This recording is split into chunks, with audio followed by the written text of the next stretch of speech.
दोस्तों, खबर निकल कर आ रही है कि चाइना में मतलब 1 साल से ज्यादा से भी उनका पब्लिक डेटा फ्लोट कर रहा है। मतलब कि 1 बिलियन लोग, चाइना की जो आबादी है 1.4 बिलियन है और लगभग 1 बिलियन इंसानों की चाइना में, जो कि शायद वर्ल्ड से आप करेंगे तो ऑलमोस्ट 70% ऑफ द पॉपुलेशन जो है उसका डेटा लीक हो गया है भाई। मतलब चाइना का या पूरे ह्यूमन रेस का सबसे बड़ा डेटा ब्रीच और डेटा लीक, और ये लीक होकर इंटरनेट पर पड़ा हुआ था पिछले 14 महीने से, यानी कि 1 साल से भी ज्यादा। शंघाई पुलिस ने बहुत सारे लोगों का डेटा कलेक्ट किया चाइना में, राइट। उनका नाम, उनका एड्रेस, उनका नेशनल आईडीज वगैरह, ये सारी चीजें, और कहीं पे स्टोर वगैरह किया होगा, तो वहां से वो लीक हो गया। अब बहुत सारे ऐसे क्रिमिनल्स हैं जो पाए गए इस डेटा को लीक करते हुए। अब ये मैं खुद से नहीं बोल रहा हूं, ये सारी चीजें न्यूज में आई हैं गाइस। वो जितनी भी बड़ी न्यूज वेबसाइट्स और न्यूज चैनल्स हैं वहां पर ये न्यूज आपको देखने को, मैं कुछ भी नया नहीं बता रहा आपको, ठीक है। बहुत सारे लोग इस चीज को एडमिट नहीं करते यूट्यूब पर, वो ये समझते हैं कि उनके जासूस अलग अलग कंट्री में गए हुए हैं, लेकिन मैं ऐसा नहीं बोलता। ये सारी चीजें मैंने न्यूज से पढ़ी हैं गाइस। मेरे पास और कौन सा सोर्स होगा? क्या मैं चाइना जाके वहां की गवर्नमेंट से बात करने वाला हूं? बिल्कुल नहीं। सो इस चीज का एनालिसिस मैं कर सकता हूं न्यूज का। और साइबर सिक्योरिटी के एस्पेक्ट से बात भी कर सकता हूं कि क्या डरने वाली बात है और क्या नहीं। तो 1 बिलियन लोग, ये बहुत होते हैं। और यहां पर जो ये क्रिमिनल था ना, ये उनके सारे डेटा को बेच रहा था, 23 टेराबाइट्स ऑफ डेटा। ये जो डेटा था वो प्लेन टेक्स्ट था। सो ये 23 टेराबाइट का इसीलिए था क्योंकि ये प्लेन टेक्स्ट में बहुत सारे बिलियन लोगों का है। मतलब बहुत ज्यादा है यार डेटा, बहुत बहुत बड़ा डेटा।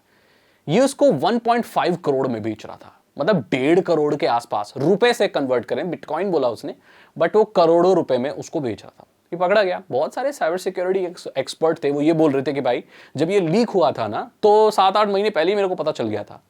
मैं उनसे ये पूछना चाहता हूं, जब आपको पता था लीक हुआ है तो आप कहां थे भैया? क्या आपकी ये रिस्पॉन्सिबिलिटी नहीं बनती थी कि अगर किसी देश का या किसी लोगों का डेटा लीक हुआ है तो आप भाई बता दो?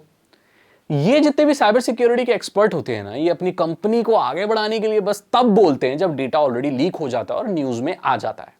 हम तो तब मानते हैं कि भाई जब आप तब बोलते, जब पहले ही बोल देते न्यूज आने से पहले, तो भाई हम समझते कि हाँ आपकी साइबर सिक्योरिटी फर्म वाकई में बहुत तेज है और डेटा लीक की न्यूज से पहले ही आपने बता दिया कि लीक हुआ है। वो बोलते हैं हाँ भाई मैंने देखा था, ऐसे ऐसे मिला था। इन बातों पर आपको बिल्कुल विश्वास करना नहीं चाहिए। सो ये बहुत ही खतरनाक बात है और बहुत ही दुख की बात है कि भाई इतना बड़ा डेटा भी लीक हो सकता है। इसमें गलती किसकी है? अब यहां पर जो डेटा लीक हुआ था वो कहां स्टोर किया गया था? 23 टेराबाइट्स ऑफ डेटा आप नॉर्मल किसी उसमें स्टोर करके थोड़ी रखोगे भाई। अगर ऑनलाइन भी है तो कोई सर्विस तो यूज होगी। ऐसा सुनने में आ रहा है कि कोई चाइनीज स्टोरेज, अलीबाबा ग्रुप या किसी ग्रुप की कोई स्टोरेज वगैरह में स्टोर था जहां, और बहुत सारे CNN वालों ने और बहुत सारे न्यूज वालों ने जब उनसे पूछा तो उन्होंने बोला भाई हमारी रिस्पॉन्सिबिलिटी नहीं है, जो इस डेटा को कलेक्ट कर रहा है उसकी जिम्मेदारी है वो कहां स्टोर करता है। अगर हमारे पास स्टोर हो रहा है या हमारे पास नहीं भी हो रहा है तो हमारे पास तो बट हम डेटा स्टोर कर रहे हैं ना, वो डेटा किसने कलेक्ट किया है ये उसकी जिम्मेदारी बनती है। तो शंघाई पुलिस ने किया है और ये उनका है जिन्होंने किसी क्राइम से रिलेटेड या कुछ चीज रिपोर्ट की है। सो उनकी डिटेल्स वगैरह चाइना कवर करता है। अब देखो ऐसे देश में जो बाहरी इंटरनेट से लगभग काफी हद तक कटा हुआ है, ऐसी जगह का डेटा जब लीक हो जाता है तो जो वो कंट्री होती है वो बहुत वल्नरेबल हो जाती है। एक वजह है कि भारत में यार डेटा को लेकर काफी सारी चीज चल रही है कि हमारा डेटा हमारे ही देश में रहना चाहिए, हमारे देश में जो साइबर के कानून हैं वो थोड़े से अपने देश के हित के लिए होने चाहिए। ये जितनी भी चीज आप देखते हो ना, TikTok ban, PUBG ban, Tencent company का ये सब बैन, ये बहुत छोटे छोटे पहलू हैं ताकि आप एक बड़े डिजास्टर से बच सकें। हम जानते हैं कि हमारे यहाँ भी एक बहुत बड़ा डेटाबेस है जिसे आधार कहा जाता है।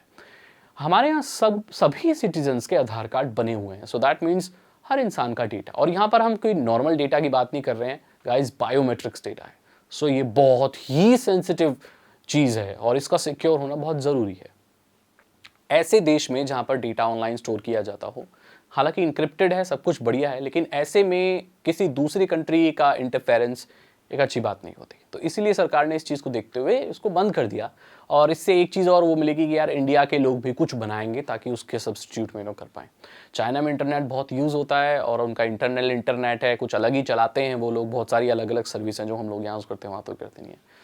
अब एक चीज़ और होती है, जब कहीं किसी देश का डेटा लीक हो जाता है ना, तो फिर उसका कोई रिवर्स नहीं है। मतलब एक बार अगर डेटा रिलीज हो गया किसी कंट्री का तो उसे वापस नहीं किया जा सकता।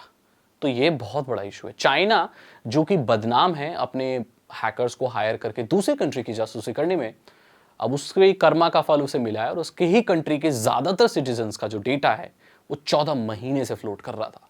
सोच सकते हो आप। ये बोलते हैं जैसी करनी वैसी भरनी। आप दूसरे देशों की जासूसी करोगे तो आपकी कोई जासूसी किए बिना ही आपकी पुलिस ऐसा डेटा कलेक्ट करेगी और फिर बाद में वो लीक हो जाएगा।